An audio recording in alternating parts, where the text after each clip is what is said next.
Bom, eu queria tratar hoje sobre o tema vivendo de dentro para fora, né? Por que esse tema? Ainda é aquilo que a gente já tem falado desde o domingo passado. Nós sabemos, meus irmãos, que a Bíblia ela é a palavra de Deus, né? Isso a gente declara, confessa e entende isso. A Bíblia ela é a palavra de Deus, inspirada, inerrante, suficiente, e que, baseada em 2 Timóteo 3, 16 e 17, 2 Pedro 1, 20, nós sabemos que Deus inspirou a sua palavra para que o seu povo, nós, pudéssemos conhecer a sua vontade. Vimos também no domingo passado que essa palavra que é inspirada por Deus, ela é lâmpada para os nossos pés e luz para o nosso caminho, a partir do Salmo 119, verso 105. A ideia é que as coisas mais simples da nossa vida, até as decisões mais complexas, nós podemos ter a confiança de que ao olhar nas Escrituras, nós encontraremos nelas a direção que Deus quer que a gente tome. Mas mesmo diante disso, dessa certeza que nós temos e confiança na palavra de Deus, nós às vezes ficamos meio que, parece que há um descompasso, né? Entre aquilo que eu leio na Bíblia, aquilo que eu canto, aquilo que eu adoro e aquilo que eu vivo, né? Parece que é um descompasso, né? Entre aquilo que a Bíblia faz conosco, no nosso coração, aqui dentro, e depois aquilo que a Bíblia faz lá fora, quando eu estou trabalhando. E é por isso que eu queria que os irmãos abrissem a palavra de Deus na carta do apóstolo Paulo aos Filipenses, capítulo 4.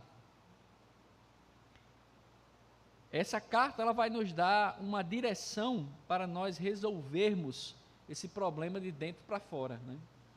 Por isso que o tema da nossa mensagem é vivendo de dentro para fora, porque primeiro nós temos que discernir, digamos assim, a forma como nós devemos viver, para depois a gente entender como a gente tem que expressar essa nossa vida lá fora, tanto no caso na comunhão com os irmãos, quanto lá fora dos portões da nossa igreja. Filipenses capítulo 4, nós vamos ler apenas 2 versos, o verso 8 e o verso 9. Filipenses capítulo 4, verso 8 e 9, eu estou lendo na Nova Almeida Atualizada, que é a versão que a nossa igreja tem adotado. Nós vamos estar projetando aí para vocês acompanhar a leitura. Filipenses capítulo 4, verso 8 e 9. Mas se você tem outra versão, você pode ler e seguir na sua versão. Diz assim a palavra do Senhor: finalmente, irmãos, tudo o que é verdadeiro, tudo o que é respeitável, tudo o que é justo, tudo o que é puro, tudo o que é amável, tudo o que é de boa fama, se alguma virtude há e se algum louvor existe, seja isso que ocupe o pensamento de vocês. O que também aprenderam, receberam, ouviram de mim, e o que viram em mim, isso ponham em prática, e o Deus da paz estará com vocês. Até aqui a leitura. Vamos orar, pedir que Deus nos ajude a ouvir a sua voz por meio da sua palavra. Ore comigo. Senhor Jesus, nós somos teu povo, estamos diante da tua santa palavra e rogamos em nome de Jesus Cristo, como boa semente que ela é, que ela possa penetrar no mais fundo do nosso coração e que ela possa germinar e produzir frutos. Que nós possamos viver de dentro para fora a verdade da tua palavra. Que os nossos pensamentos, ações e palavras sempre redundem em louvor, honra e glória ao teu santo nome. Fala conosco, ajuda esse teu servo incapaz que está diante da tua santa igreja a ser fiel e claro, para que teu nome seja glorificado, que a tua igreja seja edificada. Repreende o mal e cativa, Santo Espírito, a nossa mente e o nosso coração. Precisamos ouvir a tua voz. Assim nós oramos em nome de Cristo Jesus. Amém. Meus irmãos, Filipenses é uma das 4 cartas escritas pelo apóstolo Paulo, quando ele estava preso em Roma. Você vê isso lá em Atos, finalzinho de Atos, né? A partir do capítulo 23 do livro de Atos, você tem essa luta do apóstolo Paulo aí, e no final do capítulo, no final do livro de Atos, Paulo é direcionado, ele chega à cidade de Roma, ele fica preso lá por um tempo, e quando ele está preso lá, ele conseguiu alugar uma casa, ele ficou em prisão domiciliar, então ele aluga uma casa e fica lá recebendo os irmãos. É nesse contexto que essa carta, ela é escrita. Ela é uma das 4 cartas conhecidas como as cartas da prisão, porque Paulo estava preso, né? Juntamente com Efésios, Colossenses e Filemon, compõem essas 4 cartas ali, chamadas cartas da prisão.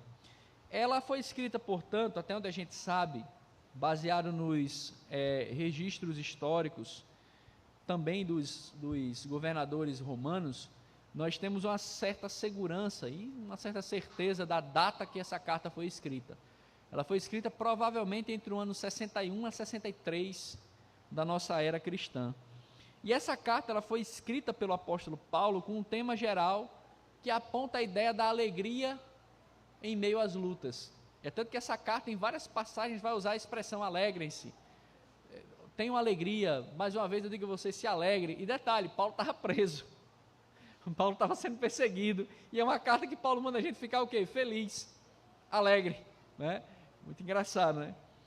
Porque boa parte da nossa percepção contemporânea não iria se alegrar quando estivesse preso, né?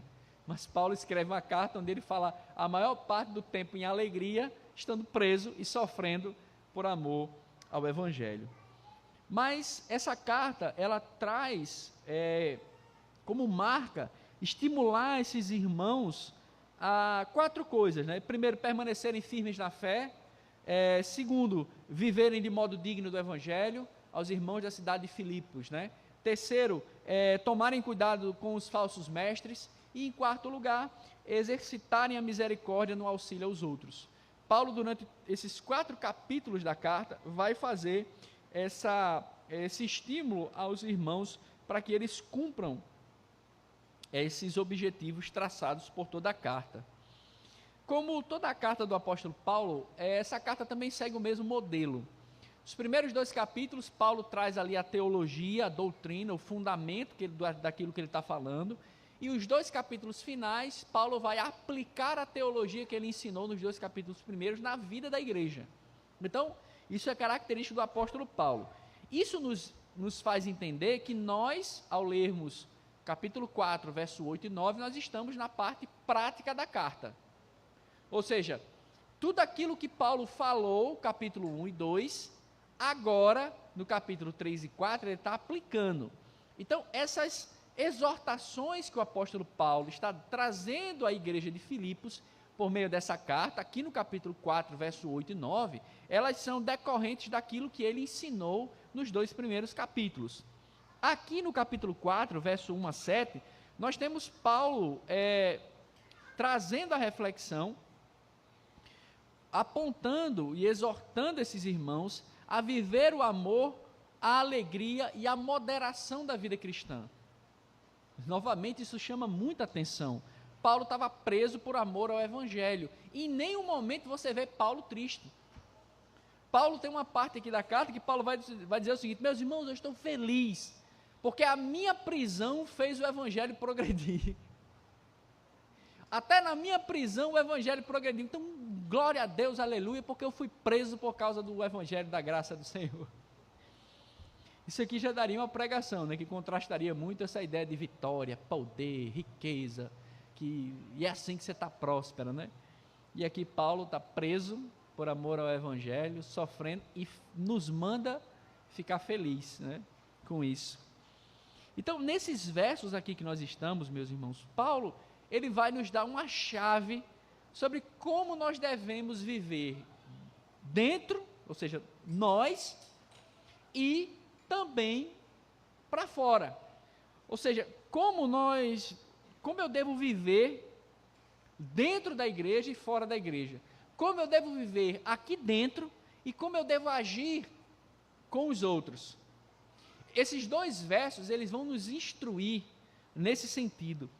E eu acho muito, muito, muito válido, e eu tenho uma pena muito grande, porque assim, esses versos aqui dava para a gente passar, eu acho que quase uns 3 meses estudando só esses 2 versos aqui, né? Porque cada conceito desse aqui, dentro da Escritura, dentro de uma perspectiva bíblica, né, olhando para a Bíblia como um todo, é de uma riqueza maravilhosa. Mas, para o nosso entendimento aqui, para o nosso desafio de viver de dentro para fora, a pergunta como eu devo viver dentro e fora da igreja, a primeira resposta que Paulo dá no verso 8 é pensando biblicamente. Como é que nós vivemos de dentro para fora aqui na igreja, ou fora da igreja? Primeiro, pensando biblicamente.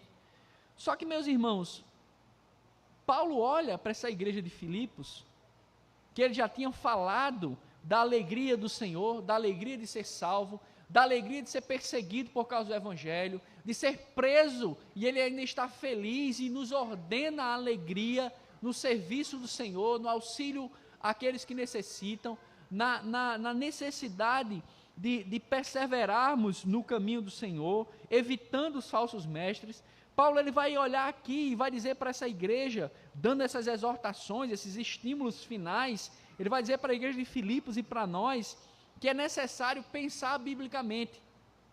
E, infelizmente, pensar biblicamente é o que menos nós temos feito dentro da igreja.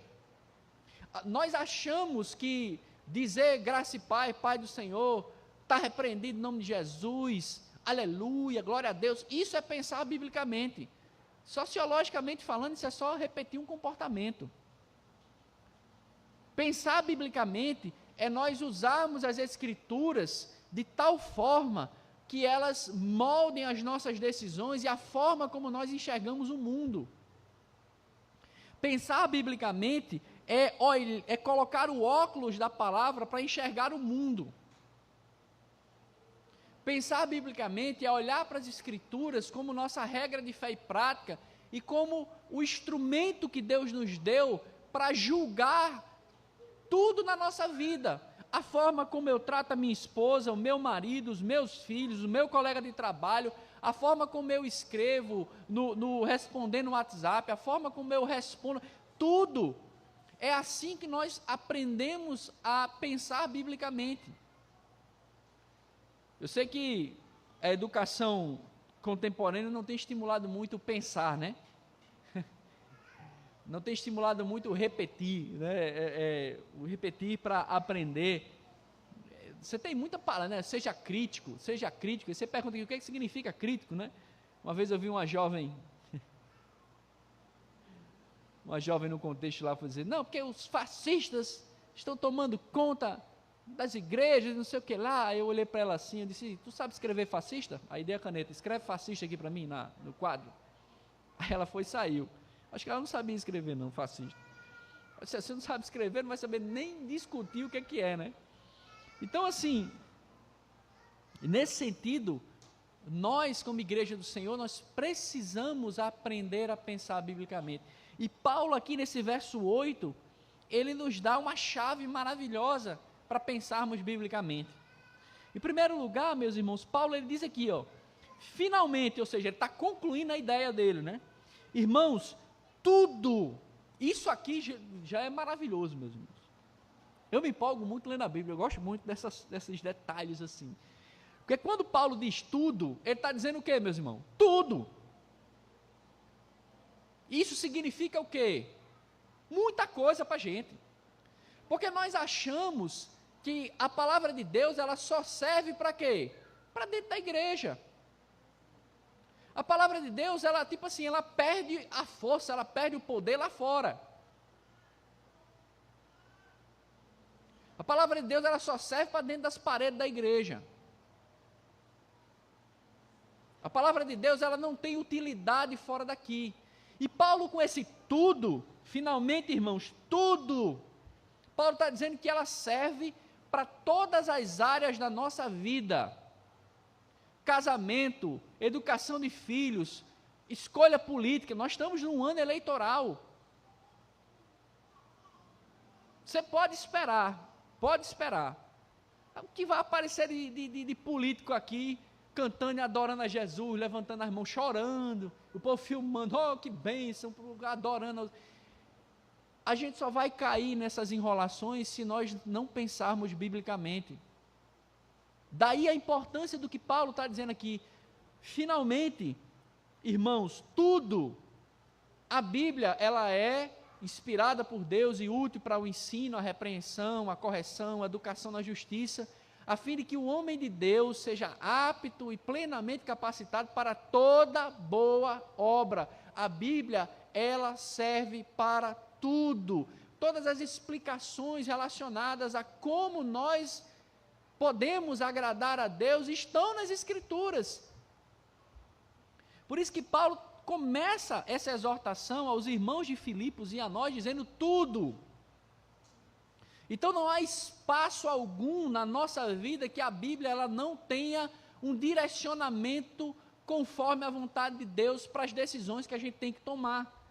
A nossa dificuldade é que a gente está mais cheio de Instagram, de rede social, de série e de qualquer outra coisa do que cheio e encharcado da palavra. Essa é a nossa dificuldade. Mas Paulo ele vai dar uma lista para a gente, né? É como se Paulo perguntasse assim, meus irmãos, olha, finalmente, eu estou terminando aqui a carta, papel era muito caro naquela época, não era papel de celulose, né? Era papiro vindo das regiões do Egito, era caro você ter, então um pedacinho de papel era um negócio assim, caríssimo, e a igreja sempre foi composta por pessoas que não tinham tantas condições financeiras, né? Então Paulo está finalizando essa carta aqui. E aí Paulo é como se ele estivesse dizendo o seguinte, olha meu irmão, eu vou fazer o seguinte, tudo, a Bíblia ela lhe ajudará a pensar biblicamente, mas deixa eu dar aqui um mapazinho, de como você pode analisar se você está pensando biblicamente ou não. Se as coisas à sua volta, elas podem ser analisadas biblicamente ou não. Paulo está dando aqui uma peneira espiritual, né? Não sei se os irmãos já tiveram esse sentimento quando os irmãos vão pegar o celular, né? Para ver lá uma rede social, curtir uma postagem, não sei o que lá. Pronto, Paulo resolve nosso problema aqui. O que curtir? O que assistir? O que falar? Qual resposta eu tenho que dar? Né? Tudo isso aqui, Paulo responde só nesse verso 8. Paulo vai dizer o seguinte, primeiro, como é que eu devo pensar biblicamente? Paulo vai dizer, primeiro, pense no que é verdadeiro. Ou seja, pensar no que é verdadeiro é pensar contrário ao que é mentiroso. Paulo já dá esse critério, ou seja, a verdade ela deve guiar o que você vai pensar. Se eu vou curtir, assistir algo que vai distorcer de forma a negar a verdade de Deus, vai mentir a respeito de quem Deus é, ou do que nós devemos ser, isso deve ser rejeitado. Paulo está dizendo aqui, tudo que é verdadeiro. Aí Paulo dá outro critério, além de ser verdadeiro, tudo que é respeitável, ou seja, o que é nobre, o que é honrado. Só esses dois critérios já acabaria com a metade da internet, né? Tudo que é verdadeiro, tudo que é nobre. Pronto. Se você vai curtir, postar, responder, falar, pensar, tudo tem que ser o quê? Verdadeiro e nobre. Pronto, acabou a internet. Mas calma, aí Paulo continua. Terceiro, tudo que é puro. Pronto, destruiu o resto da internet todinho. Puro significa o que é limpo, mas tem um significado de o que é útil.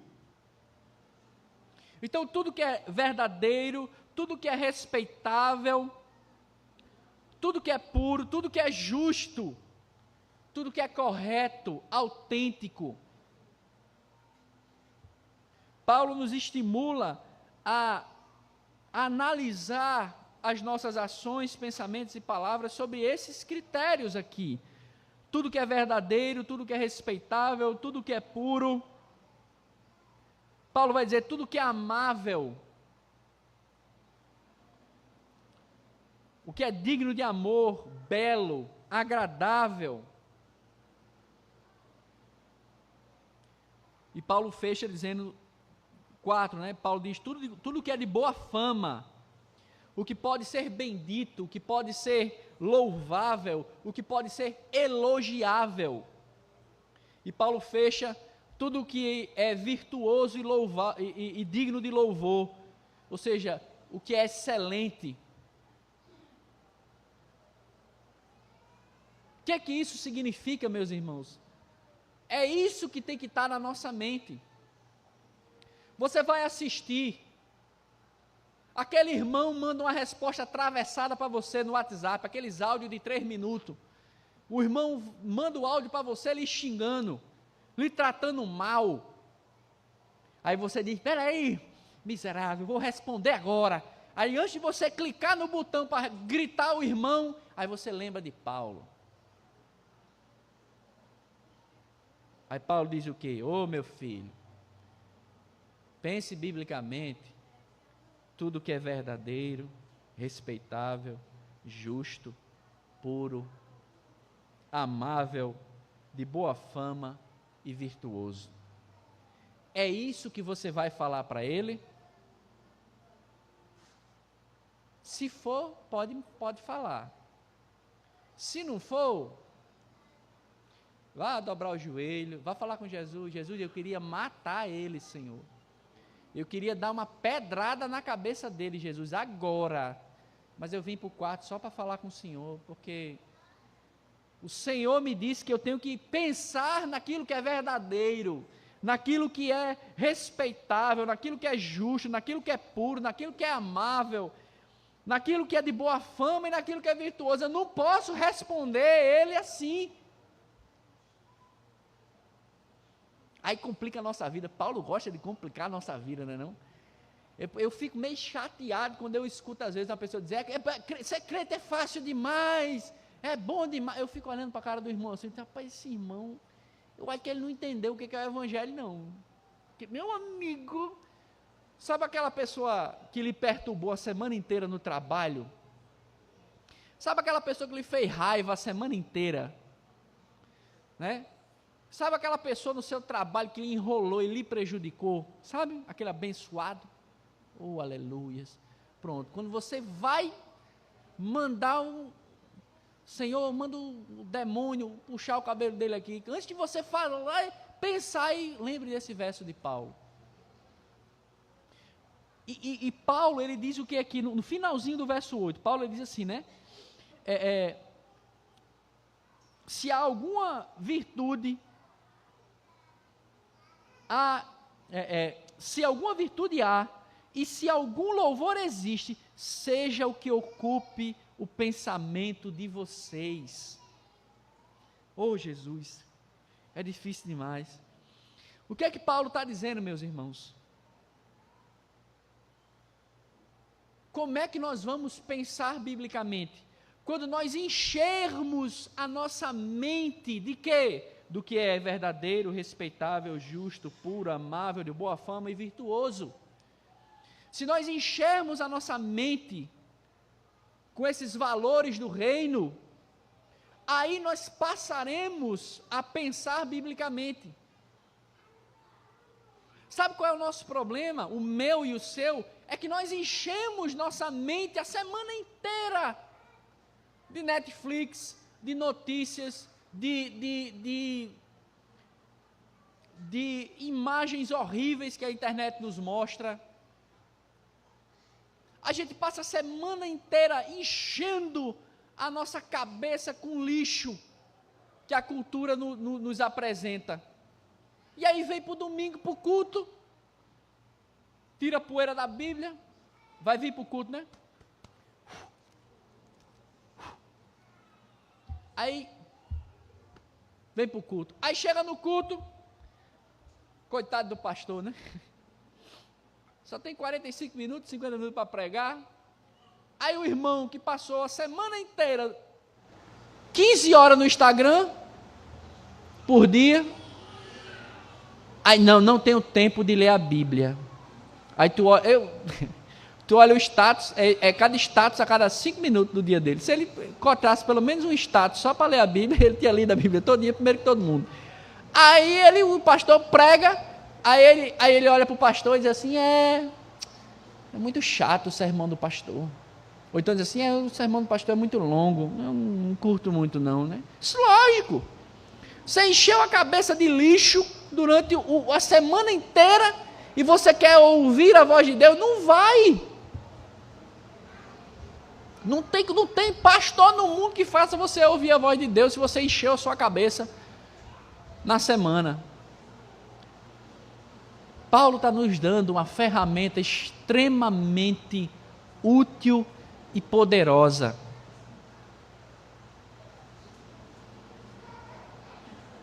Pastor, o que eu vou assistir? Oxe, pode assistir, meu irmão, assista com o que você quiser. Contanto que seja verdadeiro, respeitável, puro, amável, boa fama e virtuoso, vá lá. Seja isso que encha a sua mente. Paulo lá em Colossenses, né, que é também uma das cartas, né, da prisão,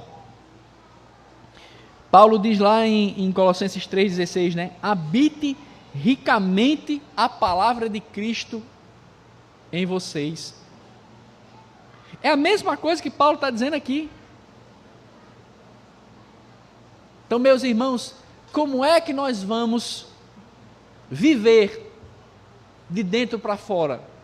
Em primeiro lugar, encha-se da palavra. Leia a Bíblia. Decore a Bíblia. Cante a Bíblia. Porque quando nós nos enchemos da palavra, nós somos capazes de discernir as várias mensagens, as várias ideias que estão por aí. Meus irmãos, eu sou especialista em desenho animado. Já assisti todas as Barbies que você imaginar no mundo, certo? A minha preferida é Barbie in the Dream House, a clássica, né, que é a Barbie como se fosse uma boneca. Eu já assisti umas 50 vezes esse desenho, né? São só 12 capítulos. Acho que eu já assisti umas 50 vezes. Então, eu sou especialista em Barbie. Meus irmãos, até num desenho você tem ensinamentos e verdades ali. Não pense que o Satanás vai aparecer de madrugada na sua cozinha, batendo as panelas lá, né? O Satanás querendo fazer pipoca. Não! O diabo não vai se preocupar com isso não, meu irmão. O diabo vai querer distorcer a verdade. Ele vai querer que você leia a Bíblia e diga assim, ô negócio chato. Por que eu tenho que saber que José é filho de Terezinha, primo de Luciano, irmão de Joaquim? Por que coisa chata isso? O diabo ele vai fazer questão, assim como ele fez lá no Éden, distorcendo a palavra de Deus para enganar a mulher, ele continua fazendo a mesma coisa. Ele continua com o seu trabalho para dizer que a verdade de Deus ela não serve para nós. Paulo está nos instruindo ao contrário. Paulo está dizendo que tudo o que é verdadeiro, respeitável, justo, puro, amável, de boa fama e virtuoso, é isso que tem que encher a nossa mente. E onde é que eu acho isso? Nas Escrituras. Se a palavra ela não habitar ricamente no nosso coração, você não vai saber discernir aquilo que é a vontade de Deus do que não é a vontade de Deus. E pior, sabe qual é o pior que pode acontecer conosco? É nós ouvirmos a voz do diabo e pelo fato de não nos enchermos da palavra de Deus, a gente vai dizer que a voz do diabo é a voz de Deus. E isso é o que tem acontecido dentro das igrejas. As pessoas têm perdido a capacidade de discernir o que é certo e o que é errado, porque falta-lhes enchimento da palavra de Deus. Mas em último lugar, Paulo está respondendo como eu devo viver de dentro para fora, primeiro pensando biblicamente, mas em segundo lugar, agindo biblicamente. É o que Paulo vai dizer no verso 9. o que também aprenderam, receberam, ouviram de mim, e o que viram em mim, isso ponham em prática. Olha a exortação que Paulo está dando à igreja de Filipos e a nós. Nós não podemos somente pensar biblicamente, mas também agir biblicamente. Portanto, meus irmãos, esse descompasso entre o que eu leio a Bíblia, entre o que eu aprendo no culto de domingo e o que eu deixo de fazer, isso revela que nós estamos entendendo errado. Porque a ordem do Senhor, se ela é verdadeira, se ela é respeitável, se ela é justa, se ela é pura, se ela é amável, se ela é de boa fama e se ela é virtuosa, ela é uma ordem a ser obedecida. E se eu não obedeço, há um descompasso. Você lembra da crítica que o Senhor Jesus faz aos fariseus? Jesus olha na cara dos fariseus e diz, façam tudo o que eles estão mandando, só não façam o que eles fazem. Isso nos mostra que a forma como nós devemos agir é pensar biblicamente, nos enchendo da palavra de Deus, da mesma forma que eu devo agora, se eu estou cheio da palavra de Deus, eu devo transbordar essa verdade nas minhas ações do dia a dia. Então, se aquele irmão, aquele primo, aquele patrão, aquele colega de trabalho manda uma mensagem desaforada para você no WhatsApp, você cheio da palavra de Deus, Deus vai lhe dar discernimento e capacidade de responder de conformidade com a vontade de Deus. Aí é engraçado que boa parte das pessoas diz assim, é o crente Gabriela, né? Já ouviram o crente Gabriela, né? Eu não preciso mudar não, porque eu nasci assim, eu cresci assim, vou morrer assim. Aí eu só digo, complemente, Gabriela. Só que faltou isso, né? Porque não existe esse tipo de crente Gabriela. Nós devemos, a cada dia, nos conformarmos às verdades das Escrituras. Então, pensar biblicamente deve me fazer agir biblicamente.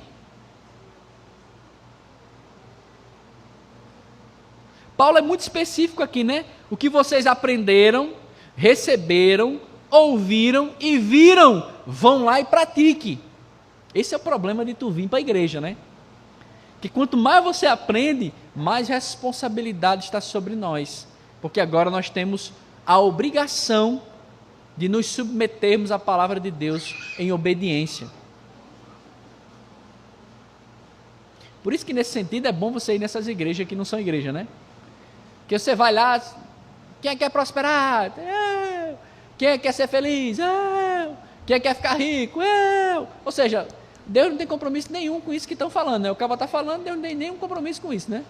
Agora, quando você vai numa igreja onde a palavra de Deus é pregada, aí você diz, aí complicou, né? Aí agora eu tenho que obedecer, porque Jesus mandou e pronto. Aí é problema. Mas somos chamados a isso. Pensar biblicamente e agir biblicamente. Mas não se preocupe, meus irmãos, Paulo nos dá um consolo, né? Finalzinho do verso 9, olha aí. Paulo está dizendo, e o Deus da paz estará com vocês. Ou seja, nessa nossa luta de pensarmos biblicamente e agirmos biblicamente, nós não estaremos sós, porque Deus estará conosco. Quando nós enchermos nossa mente com o que é verdadeiro, com o que é respeitável, justo, puro, amável, de boa fama e virtuoso, e quando nós colocarmos isso em prática, as coisas vão ficar muito difíceis. Aí, qual é o nosso consolo? Deus estará com você. Lembrem sempre disso. Quando você fala a verdade, é perseguido por falar a verdade. Quando você é respeitável no meio de uma geração promíscua, quando você age com misericórdia e amor em meio a uma geração violenta, quando você é justo em meio a uma geração corrupta, quando você busca a virtude porque você ama a Deus e você é chacotado, as pessoas riem de você, porque o crente é besta. Quando isso acontecer, lembrem dessa promessa que está aqui. e o Deus da paz estará com vocês. Essa é a esperança e a promessa que nós temos. Então, meus irmãos, para finalizar, como é que eu devo viver de dentro para fora? Primeiro, me enchendo da palavra. Encha-se das Escrituras. Decore. Pregue. Imprima um versículo lá. Pregue lá no seu, se você puder, obviamente, né? Pregue lá no seu trabalho, né? Pregue na geladeira da sua casa. Você acordou de manhã, olha lá o versículo e lê aquele versículo até decorar. Encha-se das Escrituras, porque elas são lâmpadas para os nossos pés e luz para o nosso caminho. Ela vai lhe dar a habilidade de andar nesse mundo tenebroso de trevas e você saber discernir o que é a vontade de Deus e o que não é. A palavra, quando ela está em nós, e você está lá usando o Instagram, passa uma propaganda, um anúncio, uma foto, você olha, não, isso aqui eu não posso ver. Vou lá e bloqueio. Ou passo, eu não vejo. Por quê? Porque eu tenho que ver o que é verdadeiro, respeitável, justo, puro, amável, de boa fama e virtuoso. Ah, mas todo mundo dá um jeitinho aqui no trabalho de esconder alguma coisa. Não, não posso. Porque a palavra de Deus me diz que eu tenho que ver e agir segundo a verdade, segundo a justiça, segundo aquilo que é puro, aquilo que é amável e aquilo que é de boa fama, aquilo que é virtuoso. Encha-se das Escrituras. Em segundo lugar, haja de conformidade com a palavra. Hoje nós estamos vivendo, de certa forma eu entendo os desigrejados. Eu não concordo com eles, mas eu os entendo. Muitas pessoas têm deixado a igreja porque se decepcionaram com pessoas, né? O cara promete uma coisa e aí a pessoa vem para a igreja e aquilo não se cumpre, né? E aí o cara fica chateado, vai-se embora da igreja e nunca mais volta. Eu entendo, num certo sentido, porque muitos dos crentes que abrem a boca para dizer que são crentes, na verdade vivem como se fosse descrente. Então, nesse sentido, Paulo, em 2 Coríntios, nos chama a exalar o bom perfume de Cristo. Não é que você vai comprar o nome, não é que você vai comprar um perfume Jesus Cristo, olha só, estou usando Jesus Cristo. Não, exalar o bom perfume é você viver de conformidade com a verdade do Senhor. Ou seja, é o que Paulo está dizendo. Quando nós nos enchemos da palavra, nós exalamos o bom perfume de Cristo. E a forma como nós exalamos o perfume de Cristo é dando bom testemunho. Eu li uma história de um pastor que ele chegou novato numa cidade, né? Eu estava na aula inaugural de um seminário aqui em Parnamirim, e aí o pastor que estava pregando comentou isso, né? Ele disse que era um aluno dele, assumiu uma igreja no interior, numa cidadezinha de 5.000 pessoas, e quando ele chegou lá, que ele disse, rapaz, eu sou pastor, o cara, deve ser igual os outros daqui. Aí o cara ficou assim, disse, mas como assim? Não, o pastor daquela igreja ali é veiaco. Esse outro pastor daqui abandonou a esposa, pegou uma irmãzinha de 18 anos de idade e fugiu da igreja. O outro ali comprou um carro, deu um calote no carro e foi-se embora. Aí tu chega aqui e tu quer ser diferente. Aí o coitado do pastor que chegou na igreja disse que ele passou um ano, quase um ano e meio, para poder o povo daquela cidade ver que ele era uma pessoa crente. Então, o nosso mau testemunho diz de que nós estamos cheios, né? Aquilo que o Senhor Jesus diz, né? A boca fala do que o coração está cheio. Então, que as nossas ações transbordem as Escrituras. E em último lugar, meus irmãos, ore para que a palavra lhe transforme de dentro para fora. Meus irmãos, não é vocês ouvindo um sermão de 45 minutos, de 50 minutos no culto de domingo, que a palavra de Deus vai lhe encher, não. Você tem que cair de joelhos no chão e dizer assim, Jesus, me ajude a amar a tua palavra. Você tem que ser sincero, igual o pai da igreja, né? Agostinho. Agostinho dizia assim para Jesus: olha, Senhor, eu acho tão chata a tua palavra, eu não suporto essa palavra, é muito chata, eu prefiro ler os filósofos. Aí vai, Jesus converte o coração dele, e aí ele escreve outro trecho da palavra dizendo assim: a tua palavra, ela é doce para mim. Então vai ver que você não gosta muito da palavra, porque Cristo precisa transformar o seu coração. Por isso, ore ao Senhor: Senhor, me ajude a amar a tua palavra. Comece lendo um versículo por dia, mas leia aquele verso, decore aquele verso, escreva aquele verso, até que a palavra de Deus saia da sua mente e entre no seu coração, para que você possa mudar de dentro para fora, para que você possa pensar biblicamente e agir biblicamente. Amém? Vamos orar.